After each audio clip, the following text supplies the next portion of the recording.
ଚାଲନ୍ତୁ ଆଜି ଆମେ ମହାନ ଗାୟକ ସ୍ୱର୍ଗତ ହ୍ୟୁମାନ ସାଗରଙ୍କର ଜୀବନ ବିଷୟରେ ଜାଣିବା। 25 November 1990ରେ Balangir ଟିଟଲାଗଡ଼ରେ ଜନ୍ମିଥିଲେ Humane Sagar.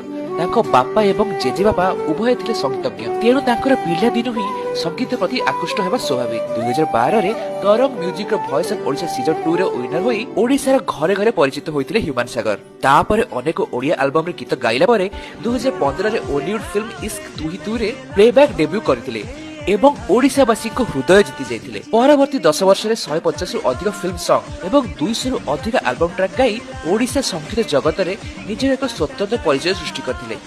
2017ରେ voice of Odisha କୋ କଣ୍ଟେଷ୍ଟେଣ୍ଟ ଶ୍ରେୟା ମିଶ୍ରଙ୍କ ସହ ବିବାହ ହୋଇ ଗୋଟେ କନ୍ୟାର ପିତା ସେ ହୋଇଥିଲେ। କିଛି ଦିନ ପରେ ତାଙ୍କର ବିବାହ ବିଚ୍ଛେଦ ମଧ୍ୟ ହୋଇଥିଲା। 2025 17 ନଭେମ୍ବର ସୋମବାର ରାତିରେ ଏମ୍ସ ଭୁବନେଶ୍ୱରରେ ମଲ୍ଟି ଅର୍ଗାନ ଡିସଫଙ୍କସନ ଯୋଗୁଁ 34 ବର୍ଷର ଏହି ଲୋକପ୍ରିୟ ଗାୟକର ସ୍ୱର ସବୁଦିନ ପାଇଁ ଶାନ୍ତ ହୋଇଗଲା। କିନ୍ତୁ ମନେ ରଖନ୍ତୁ, ଗାୟକମାନେ କେବେ ମରନ୍ତି ନାହିଁ, ସେମାନଙ୍କ ସ୍ୱର ସଦାସର୍ବଦା ଲୋକମାନଙ୍କ ହୃଦୟରେ ଗୁଞ୍ଜି ରୁହେ।